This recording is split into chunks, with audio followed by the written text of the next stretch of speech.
generando situaciones de, no sé, asumir, ¿verdad? Rotación, por ejemplo. Rotación, cuando vuelve y cuando pasa a otra mejor vida, digamos, de libertad, etcétera, ¿no? Cuando saborea otra forma, entonces solo debe recordar lo anterior, ¿no? Es traumático. Algo así es la gran diferencia entre lo que sería el código del 40, ¿no? Hasta no hace mucho, y con entrar en vigencia el código procesal. Insisto, todavía hay una serie de cosas que debemos cambiar con este nuevo código, pero sí hay una gran diferencia. Muy bien, volviendo a lo que significaba la reforma procesal penal,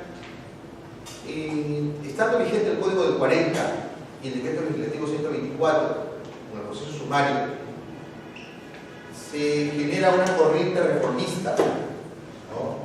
Una corriente reformista. Y el año 1990, ¿no? Se promulga y en 91 entra en vigencia parcial, ¿no? El Código Procesal Penal del 91. El Código Procesal Penal del 90. O en vigencia del 91, pero en realidad era el 90. ¿Sí? Este Código Procesal Penal que nos plantea líneas claras, ligadas a un acusatorio, garante, o por eso se le llamó garantista, introduce, ¿no?, lo que se conoce como el principio de oportunidad. Ahora también lo hemos reiterado en el artículo 2 del Código Procesal Penal del 2004, de este nuevo Código Procesal Penal. ¿Bien? Pero remontémonos al momento. El momento en que entra en vigencia parcial, ya era presidente de la República el ingeniero Alberto Fujimori. ¿Bien? Entra en vigencia este código que tenía, insisto, un corte garantista en un gobierno demócrata, democrático, de asunción, porque no elecciones. Recordemos que le ganó las elecciones a Mario Vargas Llosa, nada menos. Pero Fujimori no tenía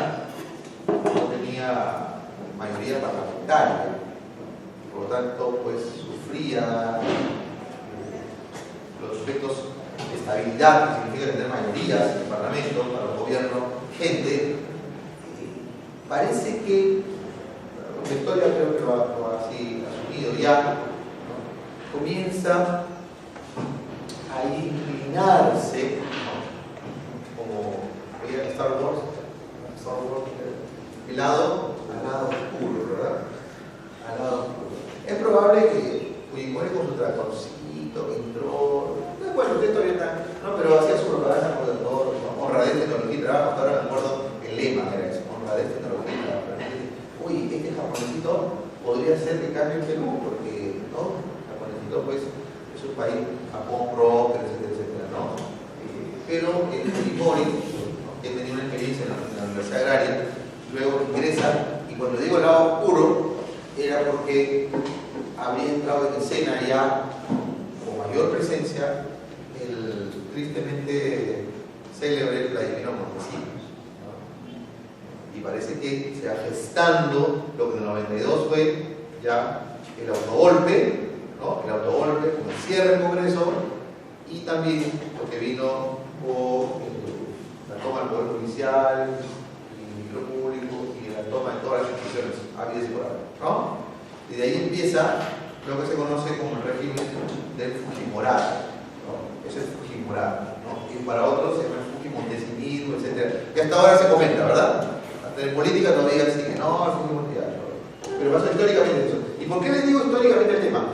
Porque este Código Procesal Penal, que tenía aliento garantista del 91, solamente entró en vigencia el artículo 2, referido al principio de oportunidad, ¿no?, con la finalidad de pretender descargar una serie de causas, el artículo 135 y siguientes relacionados a lo que es detención, la detención judicial, hoy conocida como prisión preventiva, con similares requisitos, y los procedimientos especiales, levantamiento de cadáver, autopsia, etc. ¿Bien? Y el resto, su esquema, su estructura, su diseño acusatorio, no entró en vigencia. No entró en vigencia. Siguió así y hasta el 95 se estableció en el Parlamento, en el Congreso ya, una comisión revisora a efecto de adecuar el Código del 91 a la Constitución ya dada en el famoso Congreso Constituyente Democrático, ¿ya? El CCD. ¿No? Y Yoshiyama era el presidente del Congreso Constituyente Democrático. Y esta comisión ya elaboró pues, las propuestas, reformas, sale para que entrase en vigencia este Código Procesal Penal del 91 como algo remozado, ¿no? Pero igual no entró en vigencia, no entró en pleno vigor, ¿no? ¿Por qué creemos? ¿Por qué?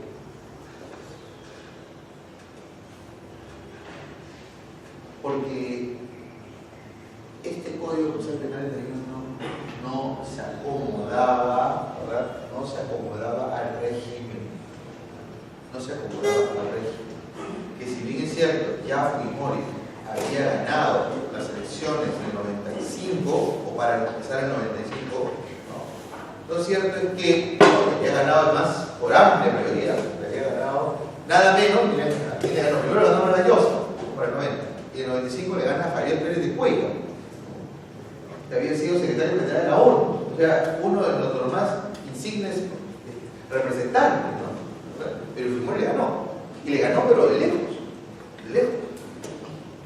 porque habían perdido reformas, no que era bastante popular. Pero bueno, al margen de este tema político, Fujimori necesitaba mantener, ¿no?, aquietados a las instituciones, sobre todo aquellas que podrían generar algún tipo de problema. Fiscalía de Nación, la Fiscalía de Nación estaba tomada, digamos, estaba la señora Blanca Nelia Molar, ¿no?, tristemente recordada también, ¿no? Blanca Nelia Molar, estaba en prisión, ¿no? El Poder Judicial también sometido, y buenamente, ¿para qué quiere un Código Procesal Penal con esas líneas garantistas, ¿no?, si lo que tienen en el fondo es un régimen, aun cuando se diga democrático, pero es un régimen totalitario, ¿no? Totalitario. Y ustedes, bueno, también son estudiantes, ¿no?, algunos también, pero por eso es que no podemos olvidar el tema político, ¿no? Y además que es una facultad de Derecho y Ciencias Políticas, no es meramente jurídica, es política. Y la política está muy relacionada con el derecho. Miren ustedes acá, y por eso les dije, el derecho procesal penal, ¿no?, como está regulado en un país, es el termómetro de la democracia, ¿no? Y sin duda a Fujimori le convenía mucho más mantener un régimen inquisitivo como es el Código de Procedimientos de 1904. Eso está clarísimo, ¿no? Eso está clarísimo. Miren que cuando cae recién, casi parece el oncenio de Leguía, el oncenio de Fujimori, está entrando, ¿no?, después de haber ganado su segunda reelección y entrando en su tercer mandato, es que se devela el tema de la corrupción que había, no sé si han tenido oportunidad ustedes de ver, si no, en internet van a encontrar información sobre un congresista que había recibido dinero para pasarse al fujimorismo, ¿no?, el famoso Curi, ¿no?, Luis Alex, su hermano, y se destapó pues toda la corrupción, de la cual parece que no han aprendido varios, ¿no? Fíjense, después no pasa una década más, una década y media, todo, y viene el tema de Álvarez y viene el tema de este señor Torres en Chile, ¿no? Bien. Es decir, consideran en un momento que el poder, ¿no?, y por eso es que el poder enceguece, a veces va a proteger, va a blindar todo el tema y no pasa nada y sigo haciendo, a lo mejor me parezca, ¿no?, con las arcas del Estado. ya vino Álvarez, no solamente una red de corrupción, sino asesinatos selectivos, etc. Y lo otro, Torres. ¿Por qué? Por empeñarse en perpetuarse. Y eso debería ser también una llamada de alerta para algunos funcionarios, como también creo que Urga quiere reelegirse otra vez, ¿no?, en la Federación Peruana de Fútbol. Ya cuando mucho pasa eso, ya la verdad, la gente se hastía y comienzan a salir las cosas. Cuando hay cuando ya hastía realmente, ¿verdad?, caen los totalitarios, caen definitivamente. Muy bien. Entonces, es recién Paniagua, que es un gobierno de transición, y luego Toledo, ¿verdad? Toledo ya que es fruto pues, de una mayor democracia, etcétera, que tiene sus cosas, todos lo sabemos, pues. Evidentemente sabemos que el tema tiene que arrastrar mucho con escoteo, etcétera, ¿no? Pero no se le puede negar que tuvo pues el tema de la marcha de los 4 sur y demás, un importante posicionamiento en cuanto a la política y un discurso democrático. Y es el gobierno de Alejandro Toledo que finalmente, ¿no?, así medio sorpresivo para mí, porque no hubo un debate previo, creo que era necesario, sobre el Código Procesal Penal y sobre la ideología que pretendía implementar, es que en su discurso del 2004, el discurso presidencial, por 28 de julio, lanza, dice que se promulga el Código Procesal Penal 2004. Con lo cual empezaría lo que se conoce ahora como una verdadera reforma procesal penal, de cara pues, a todo, ¿no?, esta suerte de reforma en Latinoamérica, ¿no?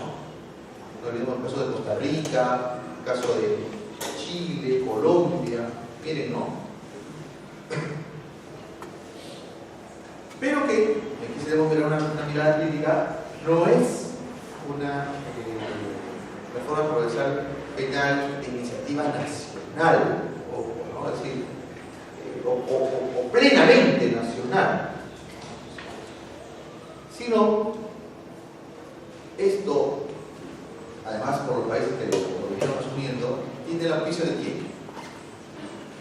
¿De quién tiene el auspicio la reforma procesal penal? Y eso es política. Miren, tiene que ver con un factor jurídico. ¿De los Estados Unidos? A los Estados Unidos les conviene, ¿no? Y por eso miren, ¿qué países? Costa Rica, Chile, Colombia, son sus países, fíjense sus aliados. Los aliados son Inglaterra, pero de acá casi por razón de dominación. Chile, ¿verdad? Colombia había presencia de bases militares norteamericanas, ¿no? Ya con eso creo que bastante se puede decir de lo que significa el vínculo entre Colombia y Estados Unidos. Entonces, Estados Unidos quiso imponer un modelo, un sistema, ¿no?, que buena cuenta esté vinculado a una reforma propio a su ideología, ¿no?, propio a su ideología. Lo que creo que no se ha tomado en consideración, y por eso es que merecía un mayor debate, es que la ideología del common law de los americanos, que tienen siglos, ¿no?, de herencia cultural y jurídica, ¿no?, es muy distinta y muy distante a nuestra ideología, ¿no?, a nuestra idiosincrasia. Y por eso les decía, miren, nosotros tenemos una tradición más vinculada por historia al inquisitivo reformador, a la tradición europea.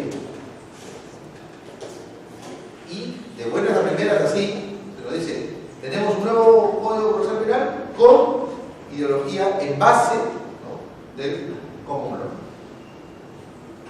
Entonces, ese es un aspecto que por lo pronto hasta ahora no se ha estudiado a fondo.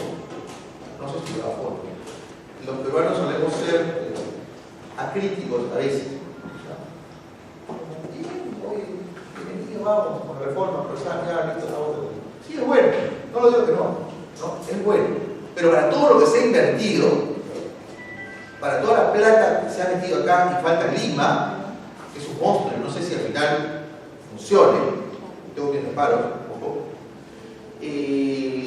No sé si es mucho lo que se ha logrado, creo, solo para ponerles nada más un ejemplo, ¿no? Ya está en 2016 para el señalamiento de fechas de audiencias, en juicios orales. Miren, 2016. Ahora, la última vez que vi estaba en enero, febrero, ahora debe estar en mayo. Entonces, miren ya cómo es que lo que avisoraba la reforma a través de la implementación del Código Procesal Penal, donde los procesos sean céleres, donde se cumplan los plazos rigurosamente, al final, ¿no? Ya estamos cayendo casi en lo mismo, ¿no? Casi, ¿no? Sin duda se han superado unas taras, pero no sé, insisto, para toda suerte de presupuesto que se ha manejado, si está justificando hasta ahora. Sí, debemos, creo yo, ir enfocándonos hacia un derecho nacional bajo nuestras características, pero recibiendo los aportes que fuese, ¿no? Amalgamando lo que sea mejor para el justiciable, para la verdadera reforma procesal penal, ponerle un sello propio también, ¿no? Claro, usted dirá, pero acá el peruano nunca inventó nada. Sí, es cierto, todo lo ha traído de afuera, ¿verdad? Y acá ha construido con el Código Procesal Penal una suerte de un Frankenstein ahí, ¿verdad? Pero, así sea un Frankenstein, pero que sea nuestro, ¿verdad? Que no sea impuesto. El americano y las formas que tiene de, según su propia actuación habitual, es distinto a nosotros, ¿no? El ritmo es práctico, ¿verdad? Es práctico. Usted va, por ejemplo, a las relaciones interpersonales o las relaciones sentimentales. Es práctico, ¿verdad? Acá no. Acá una salida a cenar no significa más que una salida a cenar. En Estados Unidos una salida a cenar, ya saben qué significa, ¿no? Nadie tiene problema. Nadie tiene problema. Y evidentemente en el quehacer natural es práctico, ¿no? Sus decisiones son así, no prácticas. En cambio acá, digamos que la subsunción, que el hecho, que es lo mejor, resuelve, listo. ¿No? Prisión preventiva, vaya a ver una audiencia de prisión preventiva. En primera instancia, seguramente se demora hora y media. Los abogados hablan, repiten y hablan. ¿No? Otra vez tanto, y repiten y nuevamente lo mismo. Y después otro un rollo de 20 minutos para fundado, infundado. Allá está un polo. Va al siguiente, ¿qué pasa? Sí, bueno, ¿qué pasó acá? Listo, ya. Adentro. No, bueno, la confianza. Rápido. Es decir, acá a veces nos complicamos demasiado, ¿no? Y si de repente le cortas a la abogada y dices, oiga, me está vulnerando mi derecho a la defensa. Entonces, ¿cómo avanzamos? ¿Cómo avanzamos con el tema? Insisto, allá en Estados Unidos dicen, ¿sabes qué? Tu fiscal tiene la posibilidad de negociar. Negocia el tema. ¿Cómo va? Es decir, delito tal, no, mira, tienes robo agravado, tienes tenencia, bueno, sacamos la tenencia, nos quedamos con robo, ¿cuánto queda la pena? Tanto, listo, ya. ¿De acuerdo? Ya, correcto, vamos. ¿No? La fiscalía sabe que tiene un montón de casos. El nivel de violencia en Estados Unidos es muy fuerte, ¿no? Entonces, imagínate que están llevando todos los casos a juicio. Colapsa el sistema. Entonces, ¿qué hace? El clínico es práctico. Negociemos. ¿No? Es propio también de su ideología. Negociar. Acuerdos. ¿Listo? Terminamos el caso. ¿Te va a tratar de tiempo? Ya. Claro, hay temas que sí, en los cuales ellos, por ejemplo, tenemos seguridad nacional, ahí sí, una cosa. Pero sí, por ejemplo, cuando le aportan, bueno, colaboración, tal, listo, te vas a beneficiar en tanto, pero dame nombres, dame tal. Entonces, acá tenemos las instituciones, con el Código Procesal Penal las asume, las contempla, pero no sé. porque nosotros no tenemos el nivel de practicidad que tienen ellos. ¿No? Tenemos convenciones probatorias, nunca se usan. Convenciones probatorias para llegar, vamos de acuerdo a aquello que ya está probado. O sea, son hechos que no son, por llamarlo de una manera, son hechos que no se debaten ya, no controvertidos, son hechos no controvertidos. Pero, ¿verdad? Igual, lo llevan hasta juicio y se actúan en juicio de los medios de prueba sobre hechos no controvertidos. Y el código te dice, oye, tienes a la mano convenciones probatorias, o sea, ponte de acuerdo, ¿no? Fiscalía y defensa para medir estos temas, ya no lo vamos a discutir en juicio, ¿verdad? Pero no, nunca lo usan. Nunca lo usan. Entonces, miren, ¿qué hacer? Entonces, ¿cuál es el panorama? El panorama es infausto, porque tienen que ir cada vez más causas, solo con ver que delitos de omisión de defensa familiar y hasta delitos de conducción de vehículos autorizados en estado de ebriedad, lo cual ya es terrible y números importantes, ¿eh? Que van a funcionar. ¿Cómo es posible que el mecanismo para resolver esto sea el juicio oral? Porque el peruano no tiene, eso sí, ¿no? La idea consensual. O funciona, digamos, la conciliación extrajudicial en materia civil. ¿Funciona?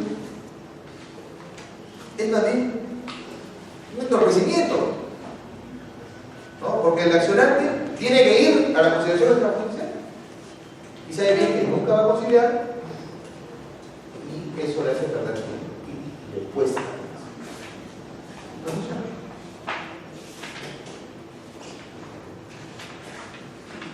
No hemos evolucionado a ciertos niveles para poder hablar de una justicia consensuada y en igual tiempo. Es tiempo, hace tiempo. Por eso ustedes verán, muy pocos son los juicios orales que se celebran, muy pocos. Y acá todo es juicio oral, todo pasa, todo, ¿no? Sí. Entonces, miren, en las bases del nuevo Código Procesal Penal encontramos, ¿verdad?, un modelo acusatorio, un modelo adversarial, pero es muy difícil implementar porque chocamos contra una resistencia clara cultural, es cultural.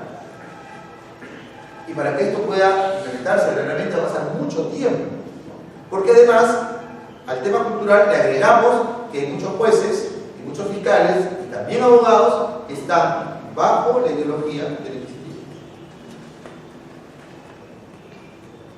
Ahí otro gran problema, pues tiene que renovarse todas estas aguas, ¿no?, con las nuevas generaciones que no estén contaminadas, ¿no? Pero, pues digo, esto es un tema de largo aliento, no es algo que ya se va a solucionar. Y ojalá, ¿no?, porque hay tendencias contrarreformistas que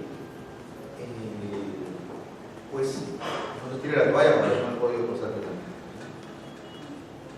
Pero sí tendría que mejorarse aspectos sustanciales y que nuestra Corte Suprema deje de ser más bien, lejos de facilitar, ¿no?, las líneas ideológicas claras para flexibilizar la reforma procesal penal, más bien poner trabas, ¿no?, poner trabas a través de las casaciones, a través de acuerdos penales.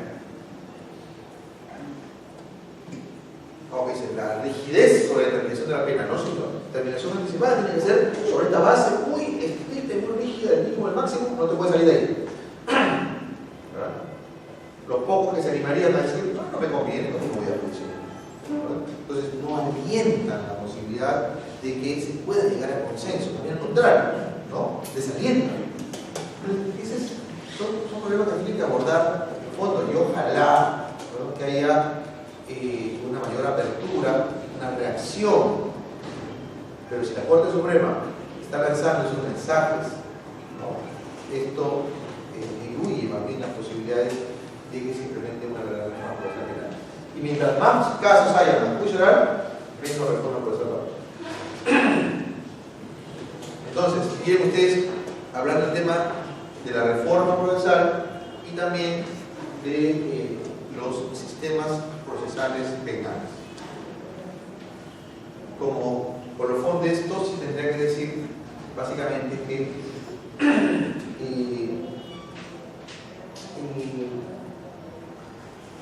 el tema, yo no creo que se aborde diciendo que estamos ante un sistema acusatorio o adversarial. Podrán tener esas características, pero por lo que ya les he comentado, temas cultural, idiosincrasia, y lo que nosotros consideramos respecto de la tradición jurídica, deberían permanecer, aún al menos, algunas de las instituciones del Instituto. Debería permanecer. Por ejemplo, miren ustedes creen que los fiscales, con más razón, los abogados defensores, realizan escrupulosos, completos interrogatorios para obtener información de los órganos de prueba? ¿Creen ustedes?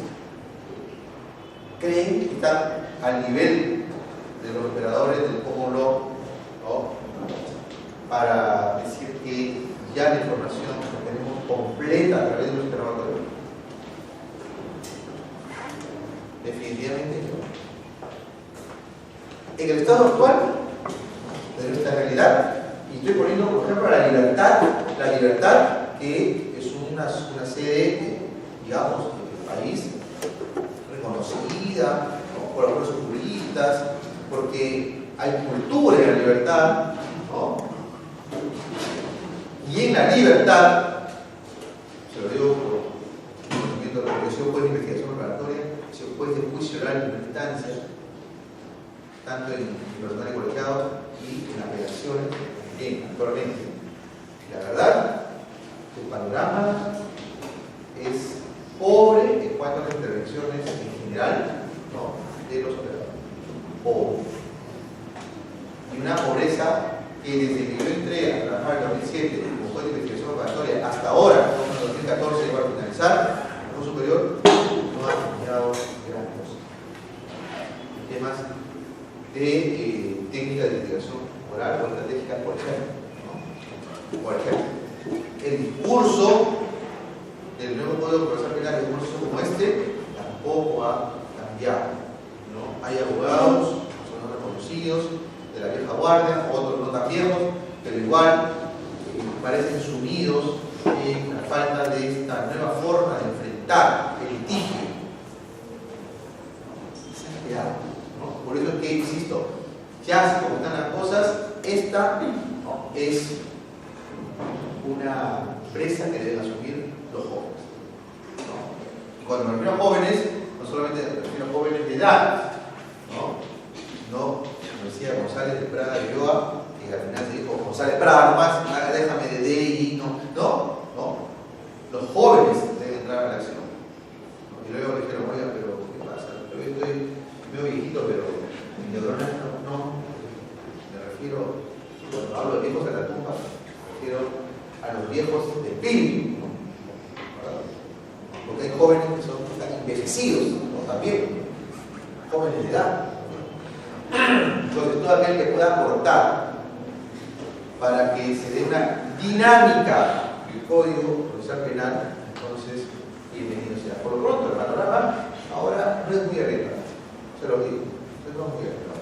Una que otra excepción ahí de una intervención bien, ¿no?, la vez del manejo, el contradictorio, ¿no?, que es fundamental, ¿no?, la agilidad que tienes que tener para rebatir, para aplicar puntualmente los temas, ¿no?, y una información adecuada, de calidad, pero la mayoría, el nivel es el nivel militar, ¿no?, el nivel. Claro, esos mismos antes, con el Código del 40, se, digamos, paseaban, ¿no?, en sus dominios. ¿Por qué? Porque era escritural, ¿no? Una de las características mayores de los sistemas inquisitivos es la escrituralidad, y los temas acusatorios adversariales la oralidad. No, la oralidad. Pero, ya vamos a ver más adelante el tema de la oralidad también, porque muchos hablaban de la oralidad y creen que la oralidad es todo, es la panacea, es la salvación. Y no necesariamente eso. No necesariamente eso. Porque debemos adelantar diciendo de que no todo es oral, o no todo debe ser oral.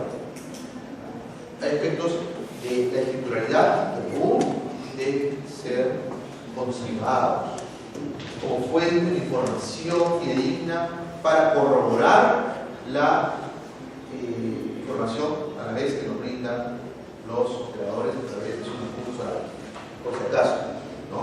Incluso hay temas de suma complejidad que deben ser debatidos y luego tienen que ser analizados de manera muy escrupulosa y obviamente redactados a través de la escrituralidad y notificados oportunamente. O sea, no todo es oral, no todo. Bien, entonces, para terminar esto, ya como reflexión de lo que ha significado una reforma procesal penal que no es necesariamente que aparece como vigencia del Código Procesal Penal 2004, sino que era desde hace bastante tiempo atrás. Y cómo es que la reforma procesal penal, que tiene buena iniciativa, creo yo, ¿no?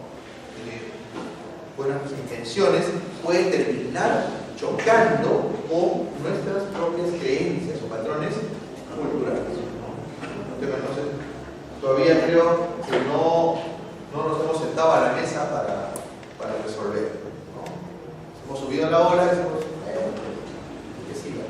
Parece que está bien, así que vamos por ahí. Bueno, ahora sí. Veamos sobre los principios.